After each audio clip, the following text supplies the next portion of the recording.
Tampilan yang sedang kita lihat adalah aplikasi e-faktur versi desktop 3.0 atau yang sudah diupdate dengan versi terbaru. Dalam update versi terbaru, di sana akan terdapat menu pre-populated data.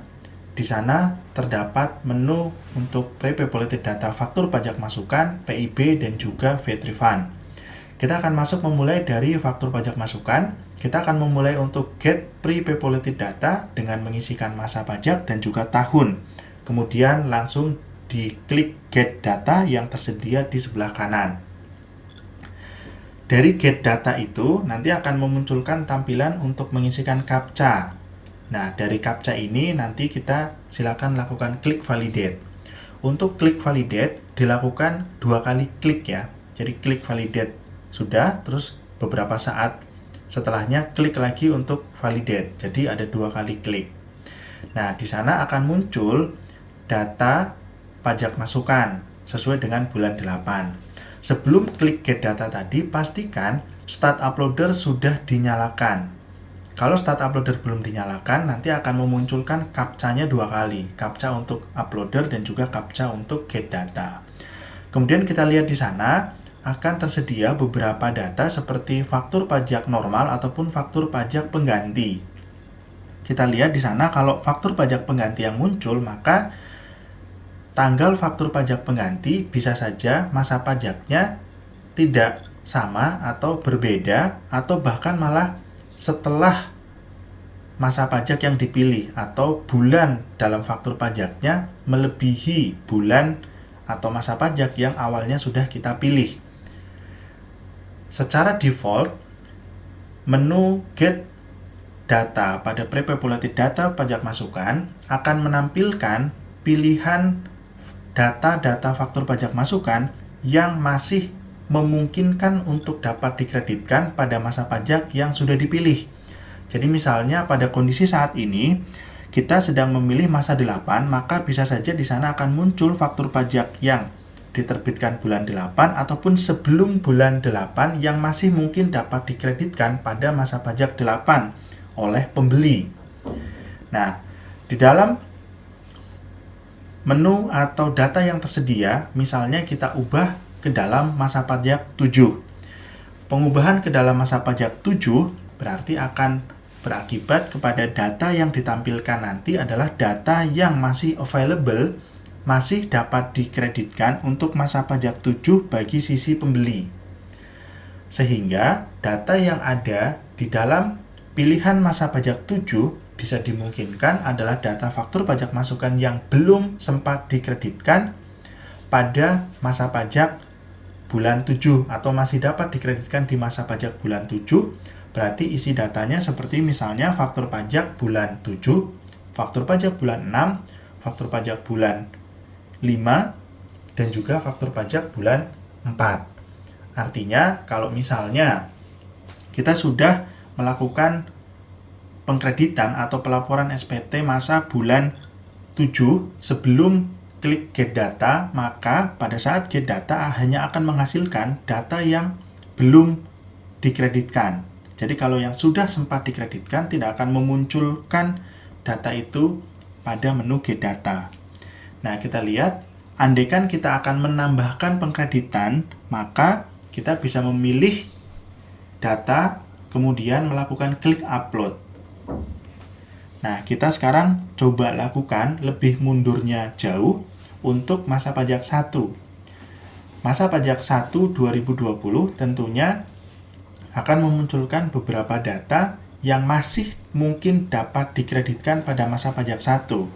Katakanlah masa pajak 1 tadi kita sudah lapor dan misalnya tersedia ada 100 pajak masukan dan sudah dilaporkan misalnya 90, maka ketika kita klik get data dengan pilihan masa pajak 1, maka dia akan memunculkan data faktur pajak yang masih available, yang masih memungkinkan untuk dapat dikreditkan. Tidak akan memunculkan data yang sudah pernah dipilih untuk dikreditkan. Nah, di sana bisa diamati terkait dengan tanggal fakturnya. Di sana ada yang bulan 10, bulan 11, bulan 12, dan juga bulan 1. Nah, bisa dipilih, baik dipilih satu persatu data fakturnya, ataupun dipilih massal atau banyak, kemudian klik upload. Dengan klik upload, maka kita akan memasukkan data tersebut ke dalam posting SPT massa nantinya. Artinya kita sudah memilih beberapa faktur tersebut untuk dapat dikreditkan. Jadi menu get data ini sebenarnya hanya menampilkan beberapa menu yang setelah itu kita pilih sendiri mana yang akan benar-benar dikreditkan. Andaikan sudah dipilih kemudian diklik upload, maka data tersebut akan muncul di dalam menu daftar pajak masukan. Nah, di dalam daftar pajak masukan berarti sudah tidak perlu kita lakukan entry data secara manual. Data akan berpindah secara otomatis dari menu Get Prepopulated Data yang sudah kita pilih untuk diupload, kemudian dia akan muncul di dalam menu daftar pajak masukan. Namun walaupun demikian, di dalam menu daftar faktur pajak masukan masih dimungkinkan dan dibuka menu untuk melakukan entry manual. Menu untuk melakukan entry data manual berarti bisa dilakukan secara benar-benar manual dengan key in, artinya diklik rekam faktur pajak, ataupun menggunakan mekanisme impor data. Sehingga, secara kesimpulan sederhana, menu Prepopulated Data hanya sekedar menu untuk melakukan cek terhadap kemungkinan faktur pajak yang masih dapat dikreditkan pada masa pajak yang dipilih. Bahwa pengkreditannya akhirnya dilakukan dengan entry data manual masih tetap dapat dilakukan. Kemudian di dalam menu Get Prepopulated Data, di sana juga kita bisa melakukan sort terhadap kolom-kolom yang tersedia seperti mengurutkan nama ataupun mengurutkan nomor faktur ataupun data lainnya. Kita akan coba sekarang mengisikan menu nomor atau boleh dibilang ini adalah menu filter untuk memunculkan data hanya sebatas data yang kita tuliskan nomor fakturnya. Jadi, pada isian di atas, dari mulai isian masa, tahun, NPWP, dan nomor, sebenarnya itu adalah menu untuk melakukan filter terhadap get data. Jadi, kita akan meminta data yang seperti apa, yang masa pajaknya 1 misalnya, yang tahun pajaknya kapan misalnya, dari NPWP berapa, yang nomor fakturnya berapa. Nah, kira-kira artinya seperti itu. Jika itu diisi, maka data yang akan muncul akan lebih terspesifikasi terhadap pilihan yang sudah kita tentukan. Namun kalau kita mengisikan hanya masa pajak saja, maka akan muncul data yang masih available untuk dikreditkan di masa pajak tersebut.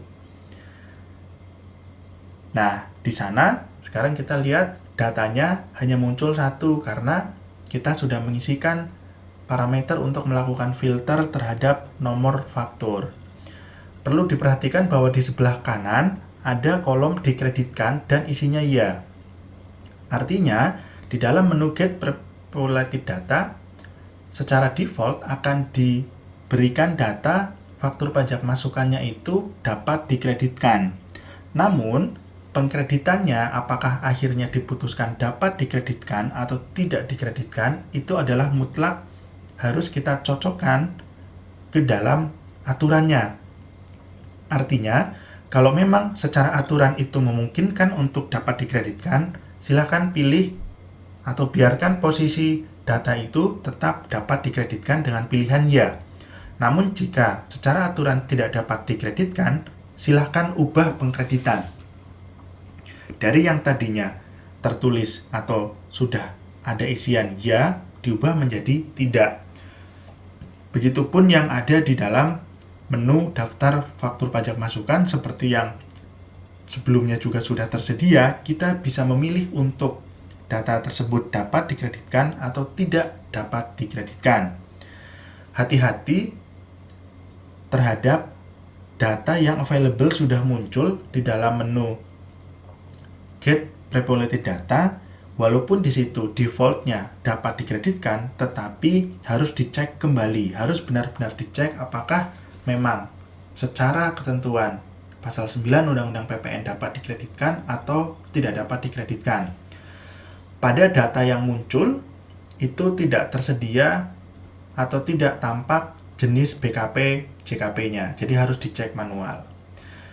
Hubungannya dengan pilihan kita untuk dapat atau tidak dapat dikreditkan, bahwa nanti setelah kita melakukan klik posting SPT, baik posting SPT di aplikasi faktur desktop ataupun di aplikasi faktur web, maka ketika dapat dikreditkan faktur pajaknya akan masuk di halaman lampiran B2, sedangkan jika tidak dapat dikreditkan akan masuk di lampiran B3.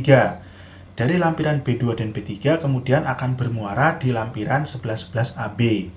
Dari sana yang data-data dapat dikreditkan akan dihitung untuk sebagai dasar hasil status SPT-nya, apakah nanti akan kurang bayar ataukah lebih bayar dan seterusnya. Artinya penentuan terhadap dapat dikreditkan dan tidak dapat dikreditkan menjadi penting karena akan berakibat kepada status akhir SPT, apakah akan bernilai kurang bayar berapa ataukah nilai yang lain. Kemudian kita akan masuk ke dalam menu dokumen PIB, Pre-Populated. Prinsipnya sama, PIB Pre-Populated ini juga sama seperti faktur pajak masukan tadi.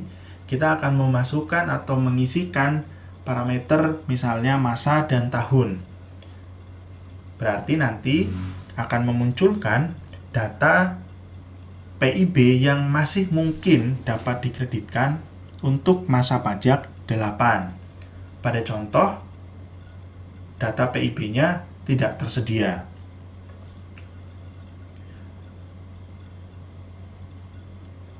Kemudian, menu berikutnya adalah sinkron kode CAP yang tersedia pada menu referensi. Sinkron kode CAP ini jika diklik nanti juga akan memunculkan tampilan CAPTCHA, dan dari CAPTCHA ini nanti sama di klik validate. Pada daftar kode CAP ini yang dimaksud kode CAP adalah kode-kode atau informasi tambahan yang muncul ketika kita memilih menerbitkan faktur dengan kode fakturnya 07 atau 08. Jadi di sana kita lihat kalau kode jenis faktur 07 dan 08 maka akan tersedia pilihan cap dan isi cap.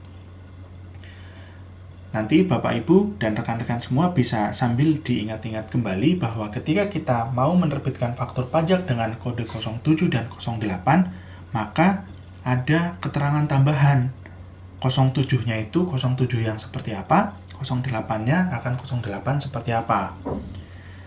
Untuk sinkron ini sama mengisikan CAPTCHA dan klik validate. Kita bisa lihat tampilan di sana sudah memunculkan beberapa data tambahan untuk referensi kode faktur 07 dan 08. Contoh misalnya kolom isi capnya kita lebarkan, di sana akan muncul misalnya ada keterangan-keterangan PPN tidak dipungut berdasarkan PP nomor 10 misalnya. Itu terkait dengan kawasan bebas. Artinya, kenapa menjadi penting ada menu referensi sinkron kode cap ini? Karena bisa saja untuk faktur-faktur dengan fasilitas tidak dipungut kode 07 ataupun dibebaskan kode 08, perkembangan fasilitasnya ini akan terus bertambah. Nah, ketika bertambah, maka belum tentu langsung akan tersedia fasilitas spesifik tadi di dalam menu penerbitan faktur pajak, di dalam menu rekam faktur. Contoh misalnya saat ini, kalau kita memilih detail transaksi di dalam faktur pajak keluaran 07, maka di sana akan tersedia keterangan tambahan. Contoh kawasan bebas. Namun kalau kawasan bebas dari versi yang sebelum 3.0 juga sudah tersedia. Tapi jika nanti ternyata misalnya dari fasilitas 07 atau PPN tidak dipungut memunculkan lagi tambahan keterangan atau aturan dasar hukum yang baru, maka dengan klik referensi kode cap tadi dan klik sinkron, maka sinkron tadi akan berpindah ke halaman depan ketika kita melakukan entry data faktur pajak keluaran.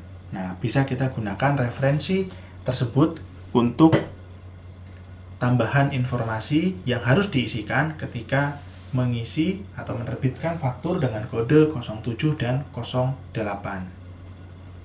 Nah, kita bisa lihat contoh-contoh tampilan untuk 07 dan 08 di dalam menu faktur pajak keluaran. Hal ini juga nanti akan berdampak ketika kita akan melakukan entry data faktur pajak keluaran menggunakan mekanisme impor. Itu juga nanti tetap akan muncul keterangan tambahan. Ya, seperti itu untuk referensi, kode cap, dan juga menu-menu yang tersedia pada aplikasi e-faktur update 3.0. Terima kasih dan kita akan berjumpa lagi di video selanjutnya.